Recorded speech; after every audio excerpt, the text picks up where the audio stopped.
and welcome to our second episode of the Phenomenal Villainess podcast, where we talk about life domination and becoming our best possible selves the villainous way. So, today we'll be talking on finding our power, the villain origins, through villain origins.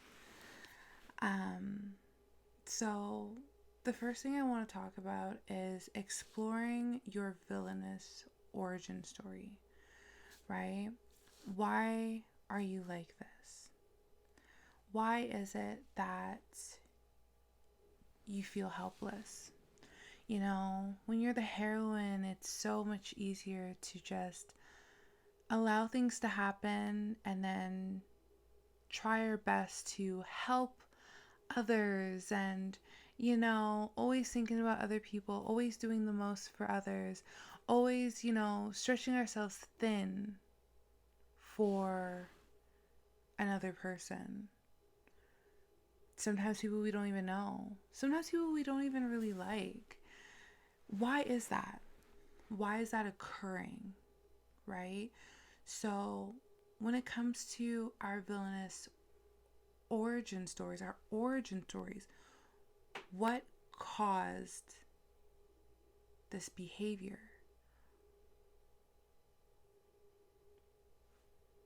And how do we move out of that person that we once were, right? Really tap into yourselves. Really look back. Is it something that has stemmed from your childhood? Is it something that occurred in your adolescence as a teenager, or right before you became an adult? An event had occurred where you just wanted everyone to like you, just wanted everyone to be happy.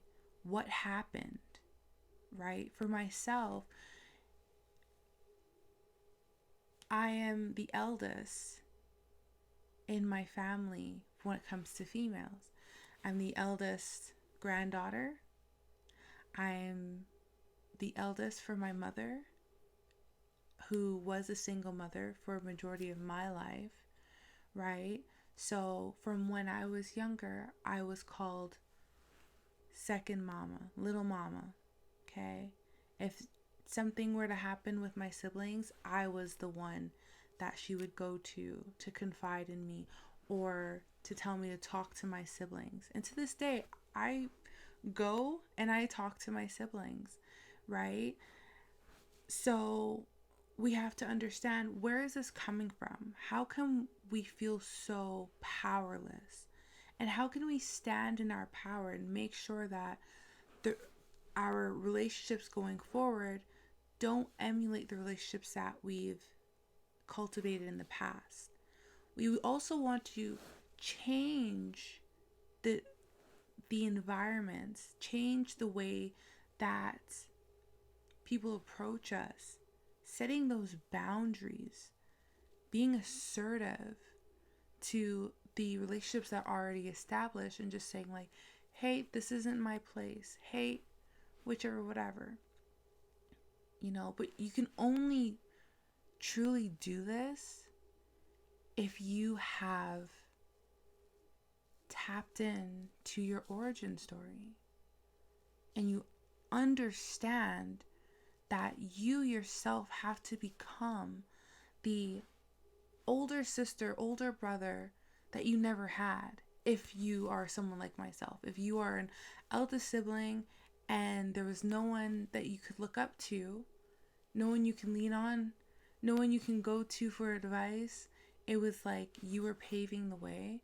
and that was one thing for myself, was I was the first for a lot of things in my family.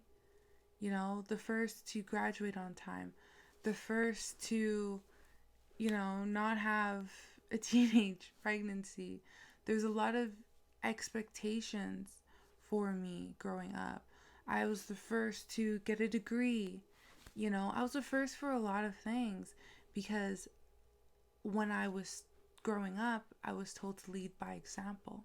So I was always thinking about my younger siblings, my younger cousins, the other girls that are looking up to me. How can I set myself up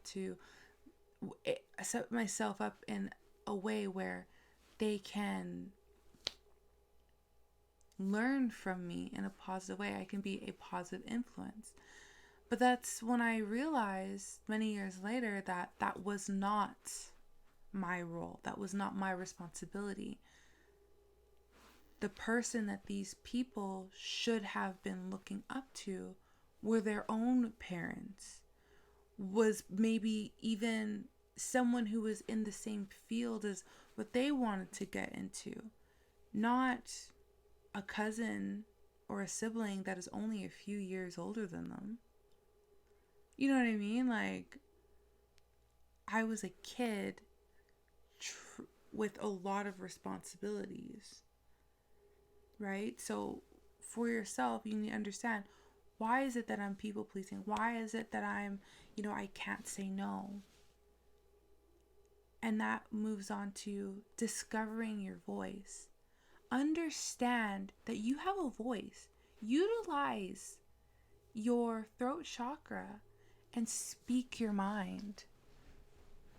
Be that voice that you never had. If you've never had someone to defend you or speak up for you, then you need to speak up for yourself. And you say, no, I do not want to do that.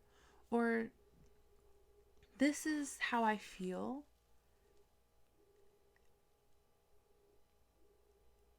Because honestly, it is okay to be vulnerable. Vulnerability is good. It doesn't feel good sometimes, but even as a phenomenal villainess, we have to show our human side, right? We have to show that we can't always be strong for everyone. As women, we are not strong. I don't like the narrative of, I must be a strong black woman. No, because that's removing my humanity. To be a human, we are resilient. We can adapt to new situations and to new environments. If, like my grandparents, for example, they came from Jamaica and then they moved to a cold country. You know what I mean? They were able to adapt. We are adaptable creatures. We are resilient creatures. We are not strong where we're unbreakable. I am not Superman and I am not Luke Cage, okay? I'm not. I'm not strong. I'm resilient. You're not strong. You are resilient. So use your voice. Suffering in silence gets you nowhere. And I'm speaking from my own experience. I would suffer from silence all the time, where people would come to me and say, hey, like, what is going on with you? You don't usually work like this, or we usually hear from you more, and what is happening? And it's just like, oh, I just suffer in silence. Someone told me that because I'm such a positive person and I have such a light within me, that when I'm burnt out or when I am suffering, it's harder for them to realize this. It's harder for them to see that, oh, she's actually going through something. So use your voice. Be vulnerable. And allow yourself to just be a human being. Because we all go through certain things. We don't have to do things on our own. We don't have to be this strong force of nature. No. And that's one thing with Villainess as well. Like, they see that something is wrong and they want to fix it no matter what the consequences are. They're so passionate about something where it's just like, I don't like this. This is what I'm going to do. It might hurt people. It might make people angry, but this is the best possible way that we could have a bright future. Of course, the heroine's going to be like, no, we have to save everyone. Where the villainess is going to be like, yeah, no, we might have to just crack some heads and, ask questions later because this is what needs to be done. So we go on to acknowledging our desires and our passions. When we acknowledge our desires and our passions, we're feeding into ourselves. We're investing in ourselves, And sometimes when we invest in ourselves, we have to say no to what doesn't align to our desires and to our passions. We have to say no at times. You cannot say yes to everyone and everything. If it does not align to your goal, then you have to say no. If it does not help you in any way, shape, or form, or it doesn't help what needs to be done, then it's a no. Right? And sometimes our no's is really us saying yes to ourselves. I read this book called Year of Yes by Shonda Rhimes. And as she goes through her year of yes, there was a point where her saying no to someone was her saying yes to herself. Right?